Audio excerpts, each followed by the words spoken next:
Hey, what's up guys, TotallyDubbed here, and today I'm doing a video review on the HAVIT HV-MS732 gaming mouse.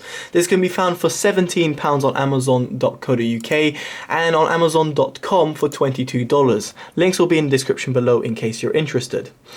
Now, what you get inside the box with this mouse. So you've got a driver disc, you've got a manual. The drivers can also be downloaded online, which I'll link in the description below in case you're interested. And you've got these little pellets, and including like a little thank you for buying our things from HAVIT as well. Now these little pellets are each 2.4 grams, and they are used to adjust the weight of the mouse, which is found on the underneath of the mouse, like so. As you can see, I've removed all of them and put them in the box. Unfortunately, there's no other way to store them other than chucking them in the box. Now, I'll get into that in just a second. Now, I just want to mention that this mouse is quite a heavy mouse. Now, I'm saying this at the beginning of the review simply because in case it's something that you're looking for a light-ish mouse or you're used to a light mouse, then you should pretty much click away from this video and not watch the rest of it, because it's not going to apply to you and it's not a mouse that you'd actually go out and buy. It's a heavy mouse, and that's due to its build. So I should say before getting to the build that it is terminated by a braided gold-plated USB. Now, as you can see underneath, this is pure metal, and this means that it does add just a lot of weight to the mouse. And I am someone that actually generally likes heavier mice, but this was something on another level. I've never come across a mouse this heavy, but I know people that like really heavy mice, and in this respect this would be perfectly fitting to them. But for a person who doesn't like a heavy mouse, or someone that has got so weak arms, like weak hands, I mean it sounds ridiculous to say weak hands or arms, but there are people out there just, you know, are quite light in terms of their use, or they use the mouse in a different way in terms of how they grip it, then this mouse is going to be hard for them to use. So you should have sort of a heavy hand, and yes, that's pun intended, and you should be used to a heavy mouse, just generally speaking. As you saw, you can customize the weights. I've taken them all out just because it was really heavy as it is, but each little pellet is 2.4 grams, so you can adjust the weight accordingly. Now underneath you'll be able to see you've got a little mode button, and that mode button switches through 5 different profiles which you can customize on the software, which I'll get into in just a second. On the mouse itself, you've got 2 buttons on the side. You've got 1 button over here, which is next to your left, your left click button. You've got 2 buttons at the top, and obviously you've got the customary 3 buttons over here, left click, right click, and the scroll button. All of these buttons can be fully customized via the software. That means this has a total of 8 programmable buttons, which is fantastic in terms of using it. You know, you can change and customize however you want to use the mouse in terms of being immediate functionality, or you can be using it for different various games. And via the profile switch at the bottom, it means that you can quickly switch between them without having to go via the software, which is a fantastic inclusion. Now overall, in terms of the ergonomics, I was very much impressed. Obviously it's a right-handed mouse, you can't use it as a left-handed just because of the design over here on the right side, and obviously on the left side you've got the buttons, but as a right-handed mouse it fits really well, and it's a very comfortable mouse. From the top of my palm, from the bottom of my palm to the top, it's around 19 to 20 odd centimeters, and it fits very well into my palm, and I feel really well in terms of moving it. It kind of reminds me of the Razer a Death Adder in terms of its fit. It's really sort of like a glove. It feels like a glove when fitting. I'd say it's a reasonably flat mouse though, so do bear that in mind. It's not, you know, I would say a little bit more of an arch would have made it a little bit more comfortable, but it's quite a reasonably flat mouse. Something similar to my Logitech G303, which is, as you see, quite flat as well. Now, in terms of its sensor, which is obviously very important when it comes to any sort of mouse. Now, the sensor it uses is an Avagio 3050 sensor. Now the sensor itself is an optical sensor and is known to have a, just known on the internet, and I'll link down a post from Reddit which actually summarizes all different sort of sensors and talks about the 3050.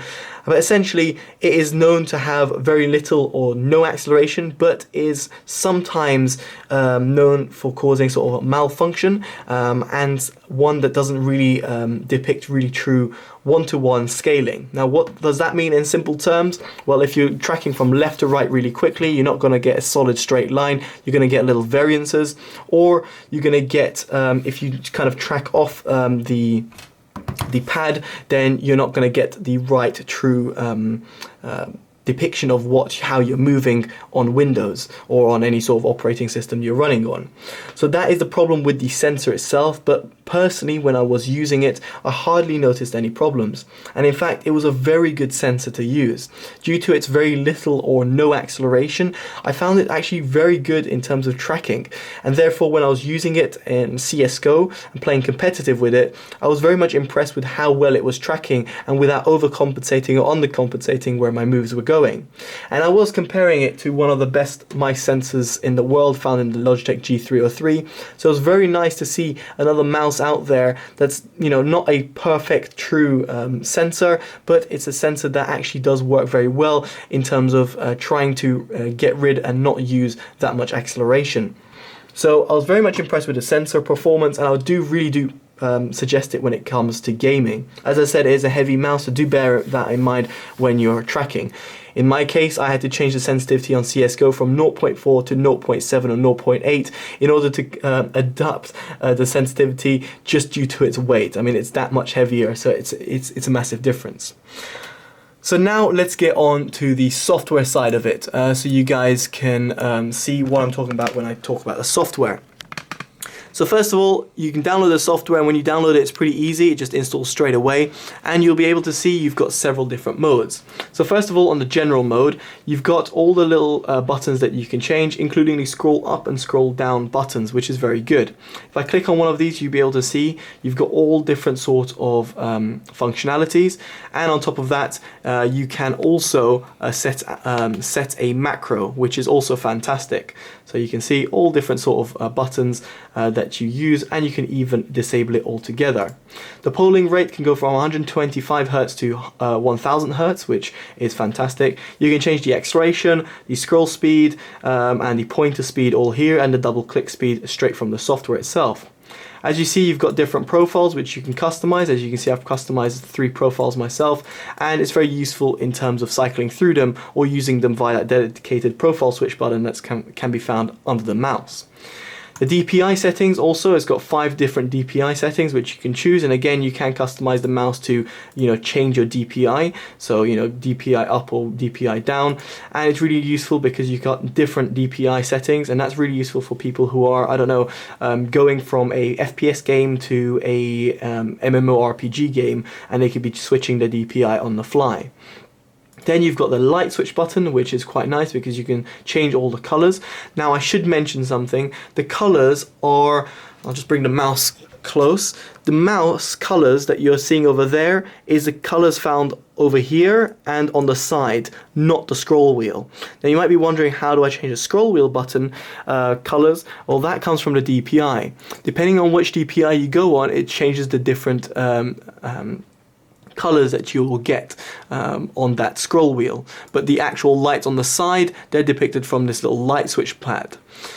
So overall, I mean, the software works pretty well and it's really nice. The only problem I found is that when I was switching via modes, via the little dedicated profile switch button found underneath of the mouse, it's just that the DPI, the color I've assigned here went to, it was a universal color. Rather than adjusting per profile, it was adjusting the color as a universal color. Hopefully that makes sense, but basically when I set red in profile 1, it set it for all the other profiles rather than setting profile 1 red, profile 2 yellow or whatever. And when I was pressing this button, so like if I press it here, you can see it's red, red, red, then it goes green, and it goes green all the time. So it's really weird in terms of how it works, but essentially it's a little bit hit and miss, so do bear that in mind. I would just like it to work more seamlessly together.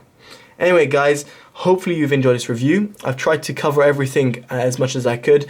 I would say the bottom line is it's a very good mouse. It performs very well, it's well designed, it's got all the right buttons, but it's a very heavy mouse. So if you're someone looking for a light mouse, this is not for you. But if you're looking for a cheap, reasonably cheap mouse that's and you're a heavy-handed sort of user, then I'll definitely suggest this mouse. It's a very nice mouse to use, and its sensor is, well, should I say not decent, but it's very much good to see a decent sensor found in a cheap mouse. Alright guys, I've been totally dubbed. Hopefully you enjoyed this review. Make sure you like, comment and subscribe, and definitely do check out the Amazon links I linked in the description below. Alright guys, I've been totally dubbed. Take care. Bye bye.